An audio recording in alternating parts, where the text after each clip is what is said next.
Hello friends, ഇന്ന് മുതൽ നമ്മളൊരു അനിമേഷൻ്റെ പറ്റിയൊരു ക്ലാസ് ആരംഭിക്കുന്നുണ്ട്.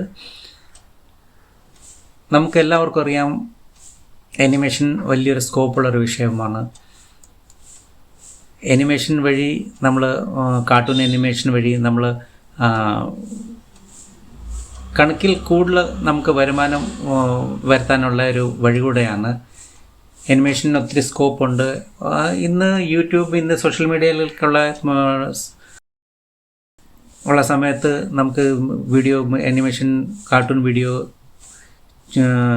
കിഡ്സ് വീഡിയോ ഒക്കെ നമ്മൾ കാർട്ടൂൺ അനിമേഷൻ വഴി ചെയ്ത് കഴിഞ്ഞാൽ നമുക്ക് നല്ല കൂടുതലായിട്ട് മണി ഏൺ ചെയ്യാൻ പറ്റുന്ന ഒരു വഴി കൂടെയാണ്. അതുകൊണ്ട് നമ്മൾ അനിമേഷൻ ആരംഭിക്കുന്ന നിങ്ങൾക്ക് എല്ലാവർക്കും ഇത് ഉപകാരപ്പെടുമെന്ന് വിശ്വസിക്കുന്നു. അതുകൊണ്ട് ഞാൻ ബേസിക് തൊട്ട് അഡ്വാൻസ് വരെയുള്ള നമുക്ക് അനിമേഷൻ്റെ പറ്റിയുള്ള കാര്യങ്ങളെല്ലാം പഠിക്കാം. അതിന് വേണ്ടി ആദ്യമായിട്ട് നമ്മൾ ഒരു സോഫ്റ്റ്വെയർ നമുക്ക് ആവശ്യമുണ്ട്. അതിൽ നിങ്ങൾക്ക് എല്ലാവർക്കും അറിയാം, അഡോബ് കമ്പനിയുടെ സോഫ്റ്റ്വെയർസ് ഏറ്റവും അഡ്വാൻസാണ്, ഏറ്റവും നല്ലതാണ്. അതിൽ നമ്മൾ അഡോബ് അനിമേറ്റ് എന്ന് പറഞ്ഞ 2023 സോഫ്റ്റ്വെയർ നമ്മൾ ഇന്ന് അതിൻ്റെ പറ്റി പഠിക്കാൻ പറ്റുന്ന അതിൻ്റെ ഇൻട്രൊഡക്ഷൻ ആയിരിക്കും ഇന്ന്. അതിൻ്റെ പറ്റിയുള്ള കാര്യങ്ങൾ എല്ലാം നമ്മൾ ഇന്ന് കാണാം. തുടർച്ചയായിട്ട് നമുക്ക് മുമ്പിലോട്ട് അനിമേഷൻ്റെ ബേസിക് തൊട്ട് അഡ്വാൻസ് ഉള്ള കാര്യങ്ങളെല്ലാം നമുക്ക് പഠിക്കാം. അപ്പം ആദ്യം നമ്മൾ അഡോബ് അനിമേറ്റ് 2023 അതിനെ ഒന്ന് ഓപ്പൺ ചെയ്യാം. ഈ സോഫ്റ്റ്വെയർ നിങ്ങൾക്ക് വേണമെന്നുണ്ടെങ്കിൽ നിങ്ങൾ അഡോബ് അനിമേറ്റ് ഗൂഗിൾ വഴി സെർച്ച് ചെയ്ത് അതിൽ നിന്ന് ബൈ ചെയ്യാൻ പറ്റുന്നതാണ്.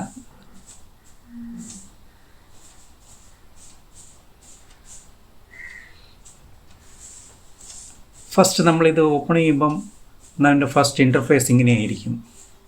ഇത് കാണുമ്പോൾ നമുക്ക് മനസ്സിലാകത്തില്ല ഇതെവിടെ നിന്ന് ആരംഭിക്കേണ്ടിയേ, നമുക്കൊരു മനസ്സിലാകത്തില്ല. അതിപ്പോൾ നമ്മൾക്ക് ഓരോന്ന് കണ്ടുവരുമ്പോൾ നമുക്ക് അറിയാൻ പറ്റും. ഇത് എളുപ്പത്തിൽ പഠിച്ച് എടുക്കാൻ പറ്റുന്ന ഒരു സോഫ്റ്റ്വെയർ കൂടെയാണ്. നിങ്ങളിൽ അഡോബിയുടെ ഫോട്ടോഷോപ്പോ പ്രീമിയർ പ്രോ അങ്ങനെ വേറെ സോഫ്റ്റ്വെയർ എല്ലാം ഉപയോഗിച്ചിട്ടുള്ളവർക്ക് നിങ്ങൾക്ക് മനസ്സിലാകും, എല്ലാത്തിൻ്റെയും അഡോബിയുടെ എല്ലാ സോഫ്റ്റ്വെയറിൻ്റെയും ഒരേ ലുക്കായിരിക്കും. അതിലെല്ലാത്തിലും കാണും ഇങ്ങനെ ഫയൽ, എഡിറ്റ്, വ്യൂസ്, ഇങ്ങനെയുള്ള കുറേ കാര്യങ്ങൾ നിങ്ങൾക്ക് കാണാം. അതിൽ തന്നെ ഇത് ഫസ്റ്റ് നമുക്ക് ഓപ്പൺ ചെയ്യണമെങ്കിൽ ഫയൽ എടുക്കാം. ഫയൽ എടുത്തിട്ട് ഫസ്റ്റ് ന്യൂ എന്ന് പറഞ്ഞ് ടൈപ്പ് ചെയ്യുമ്പം ഇങ്ങനെ ഒരു ഇൻ്റർഫേസ് ആയിരിക്കും കാണുന്നത്. അതിൽ നമ്മൾക്കിപ്പോൾ ഇതിൽ കാണാം പല സൈസുകളുണ്ട്. HD 1280, 720, അതുപോലെ തന്നെ ഫുൾ HD 1920, 1080 പിക്സലിൻ്റെ, അങ്ങനെ 4K സ്റ്റാൻഡേർഡ്, ഇങ്ങനെ പല സൈസുകൾ നമുക്കിതിൽ കാണാം. നമ്മളിപ്പോൾ എടുത്തിരിക്കുന്ന 1280 ബൈ 720, അതിൻ്റെ അർത്ഥം വിഡ്ത്ത് അതിൻ്റെ 1280, ഹൈറ്റ് 720 പിക്സൽ. പിന്നെ നമ്മളിപ്പോൾ എടുത്തിരിക്കുന്നത് നമുക്ക് ഇതിൽ 30 ഫ്രെയിം റേറ്റ്, ഒരു സെക്കൻഡകത്ത് എത്ര ഫ്രെയിംസാണ് വരുന്നത് അതിനാ നമ്മൾ ഫ്രെയിം റേറ്റ് എന്ന് പറയുന്നത്. അപ്പം 30 എഴുതിയിരിക്കുന്നതിൻ്റെ അർത്ഥം ഒരു സെക്കൻഡകത്ത് 30 ഫ്രെയിംസ് വരും, 30 പിക്ചേഴ്സ്, 30 സ്റ്റിൽസ്, അതിനാ 30. അപ്പം നമ്മൾ ഒത്തിരി സ്ലോ മോഷനുള്ള വീഡിയോ ഒക്കെ ഉണ്ടാക്കണമെന്നുണ്ടെങ്കിൽ നമ്മൾ ഫ്രെയിം റേറ്റ് 30 നിന്ന് കൂട്ടി വയ്ക്കാം, 60 വരെ നമുക്ക് ചെയ്യാൻ പറ്റുന്നതാണ്. പിന്നെ ഇതിൽ ഈ ആക്ഷൻ സ്ക്രിപ്റ്റ് 3.0 ഇതിൽ വെച്ചിട്ടാണ് നമ്മൾ അനിമേഷനൊക്കെ ചെയ്യുന്നത്. പിന്നെ ഇത് കൂടാതെ നമ്മൾ ഇതിൽ പല രീതിയിലുള്ള പല സൈസിലുള്ള നമുക്ക് ആവശ്യമുള്ള സൈസിൽ നമുക്ക് ചെയ്യാൻ പറ്റുന്നതാണ്. ഇപ്പം സോഷ്യൽ മീഡിയയിൽ ഇത് ചെയ്യുകയാണെങ്കിൽ ഫേസ്ബുക്കിൻ്റെ സ്മോൾ സൈസ് നമുക്ക് ഫേസ്ബുക്കിൽ ഇടാൻ പറ്റുന്ന എന്തെങ്കിലും വീഡിയോ ഉണ്ടാക്കാം. ലാർജ് സൈസിൽ ഉണ്ടാക്കാൻ പറ്റും. ഇതിൻ്റെ എല്ലാത്തിനും സൈസ് ഇവിടെ പിക്സൽ ഇവിടെ താഴെ കൊടുത്തിട്ടുണ്ട്. ലാൻഡ്സ്കേപ്പ്, പിന്നെ സ്ക്വയർ, പിന്നെ വെർട്ടിക്കൽ, ഇൻ സ്ട്രീം ഫോട്ടോ, പിന്നെ ട്വിറ്ററിന് വേണ്ടിയുള്ള 2 സൈസുണ്ട്. പിന്നെ യൂട്യൂബിനുണ്ട് സ്റ്റാൻഡേർഡ് സൈസ് ഉണ്ട്. Standard 640x480. അതുപോലെ തന്നെ HD 1280 മുതൽ 720. പിന്നെ ഫുൾ HD 1920x1080. പിന്നെ 4K 3840 മുതൽ 2160. ഇങ്ങനെ പല സൈസുകൾ നമുക്ക് ആവശ്യമുള്ള സൈസുകൾ നമുക്കെടുക്കാം. ഇത് സോഷ്യൽ മീഡിയയ്ക്ക് വേണ്ടിയുള്ള സൈസുകൾ. പിന്നെ ഗെയിമൊക്കെ ആരെങ്കിലും ക്രിയേറ്റ് ചെയ്യുന്നുണ്ടെങ്കിൽ അവർക്ക് ഗെയിമിന് വേണ്ടി ഉള്ള സൈസുകളുണ്ട്. പല സൈസുകൾ ഇതിൽ കൊടുത്തിട്ടുണ്ട്. നമുക്ക് നോക്കാം. നിങ്ങൾക്ക് ആവശ്യമുള്ള ഫോണിന് വേണ്ടി വെരി ഹൈൻ്റെ പറഞ്ഞ ഇതുണ്ട്. പിന്നെ ഐഫോണിന് വേണ്ടിയുള്ള സൈസുണ്ട്. iPhone 5, iPhone 4, iPhone 3, ആൻഡ്രോയിഡിൻ്റെ എല്ലാ സൈസുകളും ഏതൊക്കെ സൈസിനുള്ള നമ്മൾ എന്തെങ്കിലും ഗെയിം ഉണ്ടാക്കുന്ന അതിന് വേണ്ടിയുള്ള സൈസുകൾ ഇതിലുണ്ട്. ഐപാഡിന് വേണ്ടിയുണ്ട്. അങ്ങനെ ഇത് സൈസ്. അത് പിന്നെ അതുപോലെ തന്നെ എഡ്യൂക്കേഷനെ സംബന്ധമായിട്ട് നമ്മൾ വീഡിയോ ഉണ്ടാക്കുവാണെങ്കിൽ അതിനും പല തരത്തിൽ പല സൈസുകളിലൂടെ കൊടുത്തിട്ടുണ്ട്. നമുക്ക് ഏത് സൈസ് ആവശ്യമുള്ളത് അത് നമുക്ക് സെലക്ട് ചെയ്യാം. പിന്നെ ആഡ്സ് എന്തെങ്കിലും നമ്മൾ ആഡിന് വേണ്ടി എന്തെങ്കിലും ചെയ്യുന്ന അതിനാവശ്യമുള്ള സൈസുകളുണ്ട് ഇതിൽ. സ്ക്വയർ, സ്മോൾ സ്ക്വയർ, ബാനർ, ഇങ്ങനെ പല നമുക്ക് ആവശ്യമുള്ളത് നമുക്കതിൽ നോക്കാം. ഏത് ആവശ്യത്തിനാണോ നമ്മൾ വീഡിയോ ഉണ്ടാക്കുന്നത് അതിനാവശ്യമുള്ള സൈസുകൾ നമുക്കിതിന് സെലക്ട് ചെയ്തെടുക്കാം. വെബിന് വേണ്ടി മുമ്പ് ചെയ്തുകൊണ്ടിരിക്കുന്ന പല സൈസുകളുണ്ട്. അത് ചെയ്യാം. അതിന് അഡ്വാൻസ് ഉണ്ട്. അഡ്വാൻസിൽ HTML ക്യാൻവാസ് ഉണ്ട്, ആക്ഷൻ സ്ക്രിപ്റ്റ് ഉണ്ട്. അങ്ങനെ അഡ്വാൻസിലുള്ള ഇപ്പം പുതിയുള്ള VR പാനോറമ അങ്ങനെയുള്ള സൈസുകളുണ്ട്, ബീറ്റ വെർഷൻ. ഇങ്ങനെയുള്ള ഏത് സൈസാണ് നമുക്ക് വേണ്ടി ആ സൈസിലുള്ള നമുക്ക് സെലക്ട് ചെയ്യാം. ഇതുകൂടാതെ നമുക്ക് കസ്റ്റമൈസ് ചെയ്ത് നമുക്ക് ആവശ്യമുള്ളത് ഏതെങ്കിലും ഇതിൽ നിന്നും കൂടാതെ വേറെ ഏതെങ്കിലും സൈസ് വേണമെന്നുണ്ടെങ്കിൽ അത് വേണമെങ്കിൽ നമുക്ക് ചെയ്യാം.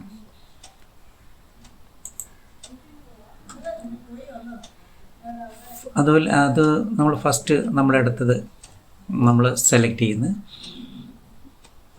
ചെയ്തിരിക്കുന്ന HD size, high definition size. നമ്മൾ യൂട്യൂബിന് വേണ്ടി എടുക്കുന്ന ആ സൈസ് എടുത്തിരിക്കുന്നത്. നമുക്ക് തുടരാം.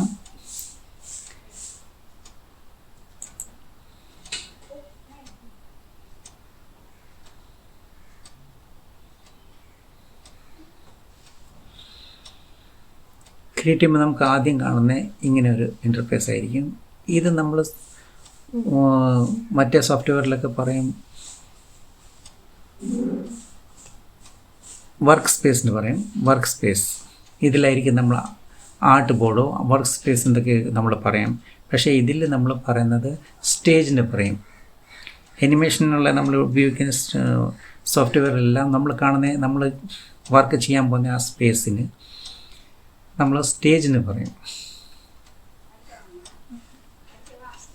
ആ സ്റ്റേജിൻ്റെ 4 വശം നമ്മൾ എല്ലായിടത്തും നമുക്ക് കാണണമെന്നുണ്ടെങ്കിൽ നമുക്ക് ഇതിൽ ഓപ്ഷൻസ് ഉണ്ട്. ഷോ ഓൾ എന്ന് പറയുമ്പോഴത്തേക്ക് നമുക്ക് നമ്മുടെ ആ സ്റ്റേജിൻ്റെ 4 വശവും നമുക്ക് കാണാം.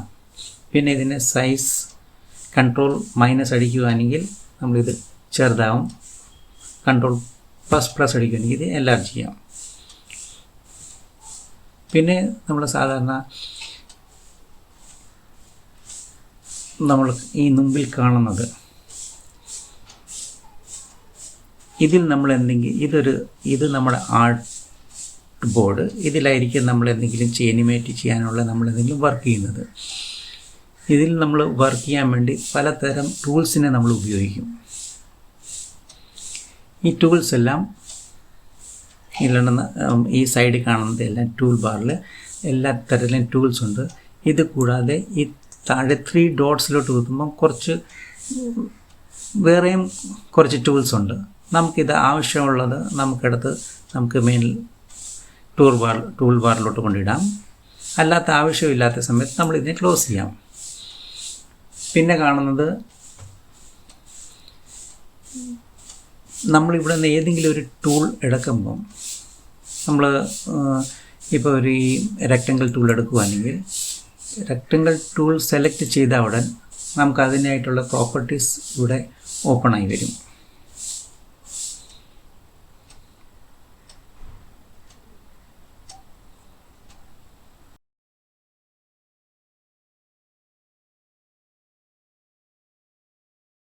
ഈ സൈഡിൽ കാണുന്നത് ഈ സോഫ്റ്റ്വെയറിൻ്റെ ടൂൾ ബാർസാണ്. അത് ഞാൻ മുമ്പ് പറഞ്ഞ കണക്ക് ഇതിൽ എല്ലാത്തരം ടൂൾസും ഉണ്ട്. നമ്മൾ ഈ ടൂൾസ് എടുക്കുന്ന ടൂൾസിൻ്റെ സംബന്ധിച്ചുള്ള ഇതിൻ്റെ പ്രോപ്പർട്ടീസായി ഈ സൈഡിൽ കാണുന്നത്, റൈറ്റ് സൈഡിൽ കാണുന്നത്. ഇപ്പം നമ്മളിപ്പം റെക്റ്റാങ്കിൾ ടൂൾ എടുക്കാം. ഇത് റെക്റ്റാങ്കിൾ ടൂൾ എടുത്ത് നമ്മൾ ഇതിൽ എന്തെങ്കിലും ഒന്ന് ഡ്രോ ചെയ്യുവാണെങ്കിൽ ഈ നമ്മൾ റെക്റ്റാങ്കിൾ ഡ്രോ ചെയ്തപ്പം ഇതിൻ്റെ അകത്തെ ഫിൽ കളറായി കാണുന്ന ഗ്രീൻ ഫിൽ ഇത്. അപ്പോൾ നമുക്ക് ആവശ്യമുള്ളത് കളർ ഇതിന് മാറ്റാം. അതിൽ നിന്ന് ഇതിൻ്റെ സൈഡിലുള്ള ലൈൻ സ്ട്രോക്ക് കാണുന്ന സ്ട്രോക്കിൻ്റെ തിക്നെസ് നമുക്ക് കുറയ്ക്കുകയോ കൂട്ടുകയോ ഒക്കെ ചെയ്യാം. ഇപ്പം ഞാനിപ്പം ഇത് 6 മാറ്റിയിട്ട് എന്നിട്ട് ഇവിടെ ഒന്ന് ഡ്രോ ചെയ്യുവാണെങ്കിൽ ഇതിൻ്റെ ബോർഡർ ലൈൻ സൈഡിലുള്ള 4 വശമുള്ള ലൈൻ അതിനെ നമ്മൾ സ്ട്രോക്ക് എന്ന് പറയുന്നത്. സ്ട്രോക്കിൻ്റെ സൈസും കൂടിയിട്ടുണ്ട്. അതുപോലെ നമ്മൾ എടുക്കുന്ന ഏത് ടൂൾ നമ്മൾ ഇവിടെ നിന്ന് എടുക്കുന്ന അതിൻ്റെ പ്രോപ്പർട്ടീസാണ് ഈ റൈറ്റ് സൈഡിൽ കാണുന്നത്. അപ്പം ഈ ലൈനിനെ നമ്മൾ ലൈനിൽ നമുക്ക് പലതരത്തിലുള്ള നമുക്ക് സ്ട്രോക്ക് നമുക്ക് എടുക്കാം, നമുക്ക് ചൂസ് ചെയ്യാം. അതുപോലെ തന്നെ ഇത് ഡാഷ്ഡ് ഉള്ളത് അങ്ങനെയുള്ള പലതരത്തിലുള്ള നമുക്ക് സ്ട്രോക്സിന് നമുക്കിവിടെ നിന്ന് ചൂസ് ചെയ്യാം. പിന്നെ അതിൻ്റെ ഒപ്പാസിറ്റി സ്ട്രോക്കിനെ കുറയ്ക്കാനും കൂട്ടാനാണെങ്കിൽ നമുക്കിതിന് ഒപ്പാസിറ്റി കുറയ്ക്കും കൂട്ടും ചെയ്യാം. അതുപോലെ തന്നെ ഫില്ലിൻ്റെ ഒപ്പാസിറ്റി നമുക്ക് കുറയ്ക്കും കൂട്ടും ചെയ്യാം. ഇതിങ്ങനെ പിന്നെ ഈ അഡോബ് ഫോട്ടോഷോപ്പും എല്ലാം നമ്മൾ ഉപയോഗിക്കുന്നവർക്ക് അറിയാം. ഈ താഴെ കാണുന്ന ഈ കളറിന് നമുക്ക് ആവശ്യമുള്ള കളർ ഇതിന്ന് നമുക്ക് എടുക്കാം. ഈ കാണുന്നത് ഇത് ഫില്ലിൻ്റെയാണ്, ഈ താഴത്ത് കാണുന്നത് അത് സ്ട്രോക്കിൻ്റെയാണ്. അപ്പോൾ ആവശ്യമുള്ളത് നമുക്ക് കളർ എടുക്കാം. അതുപോലെ തന്നെ ഏത് ടൂൾ നമ്മൾ എടുക്കുമോ അതിൻ്റെ സൈഡിലുള്ള അതിലുള്ള പ്രോപ്പർട്ടീസ് ഈ സൈഡിൽ കാണാം. അതുപോലെ തന്നെ ഈ താഴെ കാണുന്നത് ടൈം ലൈൻ. നമ്മളിവിടെ ചെയ്യുന്ന വർക്കിന് ഓരോ അനിമേഷൻ്റെയും അതിന് ഒരു ടൈം ലൈൻ ഉണ്ട്. ആ ടൈം ലൈനാണ് ഇതിൽ നമുക്ക് മുമ്പിലോട്ട് പോകുമ്പം ഇതിനെപ്പറ്റി നമുക്ക് ഒന്നുകൂടെ നല്ലപോലെ നമ്മൾ പഠിക്കാം. ഓരോ ഫ്രെയിം ഇവ കാണുന്നതെല്ലാം ഫ്രെയിമാണ്. ഇത് 25 ഫ്രെയിം, 30 ഫ്രെയിം, 35 ഫ്രെയിം, ഇതിങ്ങനെ ഫ്രെയിംസിൻ്റെ ഇത് ടൈം ലൈൻ. നമ്മൾ ഓരോന്ന് ചെയ്യുമ്പോൾ അനിമേറ്റ് ചെയ്യുന്നത് ഈ ടൈം ലൈൻ വഴിയാണ്. ഇത് നമുക്ക് പഠിക്കാം. അതുപോലെ തന്നെ ഈ കുറേ അസറ്റ് ഉണ്ട്. അസറ്റ്സ് നമുക്ക് ആവശ്യമുള്ളത് ഇതിൽ അനിമേഷൻ ചെയ്തിട്ടുള്ള പല അസറ്റ്സ് ഇതിൻ്റെ അകത്തുണ്ട്. അത് നമുക്ക് നമ്മുടെ ആവശ്യത്തിനുള്ള നമുക്ക് വേണമെങ്കിൽ അതെടുത്ത് റെഡിമെയ്ഡ് ആയിട്ടുള്ളതാണ്. അതിൽ പല അനിമേഷൻസ് ഉണ്ട്. അത് നമുക്കെടുത്ത് അതുപോലെ തന്നെ നമ്മുടെ ഈ വർക്ക് സ്പേസ് പലതരത്തിലായിട്ട് നമുക്ക് അതിൻ്റെ സ്പെസിഫൈ ആയിട്ടുള്ള നമുക്ക് വർക്ക് സ്പേസ് ഉപയോഗിക്കാം. അനിമേഷന് വേണ്ടി നമ്മൾ ഉപയോഗിക്കുകയാണെങ്കിൽ ഇതിൻ്റെ വർക്ക് സ്പേസിങ് അനിമേറ്റേഴ്സ് ഉപയോഗിക്കാനുള്ള വർക്ക് സ്പേസ് ഇതാണ്. അതുപോലെ തന്നെ ബേസിക് വർക്ക് സ്പേസ് ഇപ്പം ഇത് ബേസിക് ആയിട്ടുള്ള ആവശ്യങ്ങൾക്കൊക്കെ നമുക്ക് ഇങ്ങനെ ഈ വർക്ക് സ്പേസ് ഉപയോഗിക്കാം. പിന്നെ ക്ലാസിക് ഉണ്ട്. ഇത് ക്ലാസിക്. പിന്നെ ഡിബഗ്, ഡിസൈനേഴ്സ് ഉപയോഗിക്കാൻ വേണ്ടി അവർക്ക് എളുപ്പത്തിന് ആവശ്യത്തിന് എടുക്കാൻ ഉപയോഗിക്കാൻ പറ്റുന്ന നല്ലൊരു വർക്ക് സ്പേസാണ് ഇത് ഡിസൈനർ. പിന്നെ ഡെവലപ്പേഴ്സ് ഉപയോഗിക്കാൻ അവർക്ക് വേണ്ടി നല്ല സൗകര്യമുള്ള ഒരു വർക്ക് സ്പേസാണ് ഈ കാണുന്നത്. അതുപോലെ പലതരം വർക്ക് സ്പേസ് അവർ തന്നെ ഇതിൽ എസെൻഷ്യൽ ആയിട്ടുള്ള വർക്ക് സ്പേസ് ഇത്. പിന്നെ സ്മോൾ സ്ക്രീൻ, ചെറിയ സ്മോൾ സ്ക്രീനിൽ ഉള്ള വർക്ക് സ്പേസ് ഇതായിട്ട് കാണിപ്പിച്ചിരിക്കുന്നവർ. അങ്ങനെ പല വർക്ക് സ്പേസും അവർ തന്നെ ഇതിൽ ആക്കി നമ്മൾ ബേസിക്കായിട്ട് തന്നെ വയ്ക്കാം. അതുപോലെ തന്നെ നമുക്ക് പിന്നെ ഇതിൽ നമ്മുടെ സൗകര്യത്തിനനുസരിച്ച് നമുക്ക് അഥവാ ഈ ടൂൾ ബാർ ഇവിടെ വേണ്ട, വേറെ ഏതെങ്കിലും സ്ഥലത്തോട്ട് വെക്കണമെന്നുണ്ടെങ്കിൽ നമുക്ക് അവിടെ വയ്ക്കാം, മാറ്റി വയ്ക്കാം. നമ്മുടെ സൗകര്യം അനുസരിച്ച് നമുക്ക് ഏതിനെ വേണമെങ്കിലും എങ്ങോട്ട് വേണമെങ്കിലും മാറ്റി, ഇപ്പുറത്തോട്ട് വേണമെങ്കിൽ ഇപ്പുറത്തോട്ട് വയ്ക്കാം, അപ്പുറത്തോട്ട് വേണമെങ്കിൽ അങ്ങോട്ട് വയ്ക്കാം. ടൂൾ ബാർ ഇതെല്ലാം നമ്മൾ അങ്ങോട്ടും ഇങ്ങോട്ടും എല്ലാം മാറ്റി കഴിഞ്ഞിട്ട് പിന്നെ നമുക്കതിനെ റിസെറ്റ് ചെയ്യണമെന്നുണ്ടെങ്കിൽ വിൻഡോസിൽ പോയിട്ട് വർക്ക് സ്പേസ്, പിന്നെ താഴെ റിസെറ്റ് ബേസിക്സ് അടിക്കുമ്പോഴെങ്കിൽ ഇത് പഴയ പോലെ തന്നെ എല്ലാമായി അതേ സ്ഥാനത്ത് വരും. ഏതെങ്കിലും ഒരു ടൂൾ ബാറോ സൈഡിലുള്ള മിസ്സാവുമോ പിന്നെ അത് ഡിലീറ്റ് ആവുകൊണ്ട് അങ്ങനെയൊന്നും നമുക്ക് പേടിക്കേണ്ട ആവശ്യമില്ല. നമുക്കിതിനെ രണ്ടാമത് അതേപോലെ തന്നെ എടുത്ത് റിസെറ്റ് ചെയ്യാൻ, തിരിച്ച് എടുക്കാൻ നമുക്ക് സാധിക്കുന്നതാണ്. അതുപോലെ തന്നെ ഇത് ഒരു നല്ല സോഫ്റ്റ്വെയറാണ്. ഇതിൽ നല്ലപോലെ അനിമേഷൻ പഠിക്കാം, അഡ്വാൻസ് രീതിയിലുള്ള അനിമേഷൻ പഠിക്കാം. അത് അല്ലാതെ തന്നെ കാർട്ടൂൺ അനിമേറ്റർ 4 എന്ന് പറഞ്ഞ സോഫ്റ്റ്വെയറിൽ നമുക്ക് അനിമേഷൻ പഠിക്കാം. നമ്മളൊരു നല്ല പ്രൊഫഷണലായിട്ടുള്ള ഒരു അനിമേറ്റർ ആകാനുള്ളത് എല്ലാം നമുക്ക് പഠിച്ചെടുക്കാം. നിങ്ങൾ കണ്ടിന്യൂ ആയിട്ട് ക്ലാസ് നിങ്ങൾ കാണുവാണെങ്കിൽ നിങ്ങൾക്ക് നല്ലൊരു അനിമേറ്ററായിട്ട് മാറാൻ സാധിക്കും. പിന്നെ ഇതിപ്പം ഈ വിഷയത്തിൽ ഒരു ചാനൽ തുടങ്ങുന്നുണ്ട് എനിക്ക് വലിയ ആഗ്രഹം ഉണ്ടായിരുന്നു. ആ വിഷയത്തിൽ നമുക്ക് നിങ്ങളെല്ലാം സഹകരിക്കുവാനെങ്കിൽ നമുക്ക് ഈ ചാനൽ മുന്നോട്ട് കൊണ്ടുപോകാം.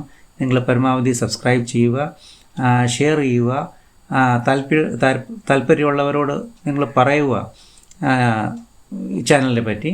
എന്നിട്ട് നിങ്ങളുടെ എന്തെങ്കിലും അഭിപ്രായമോ എന്തെങ്കിലും ഉണ്ടെങ്കിൽ നിങ്ങൾ കമൻറ്റ് ബോക്സിലിട്ട് അറിയിപ്പിക്കുക. നിങ്ങൾക്ക് എന്തെങ്കിലും അറിയാൻ ആഗ്രഹമുണ്ടെങ്കിൽ അതിൻ്റെ പറ്റി നിങ്ങൾ കമൻറ്റ് ചെയ്യുക. അതിൽ പരമാവധി നിങ്ങളുടെ ആവശ്യപ്രകാരം നിങ്ങളെ പഠിപ്പിക്കാനും നിങ്ങൾക്ക് പറഞ്ഞു തരാൻ വേണ്ടി എന്നെ കൊണ്ട് സാധിക്കുമെന്ന് ഞാൻ വിശ്വസിക്കുന്നു. ഇനി നമുക്ക് അടുത്ത വീഡിയോയിൽ കാണാം. Thank you.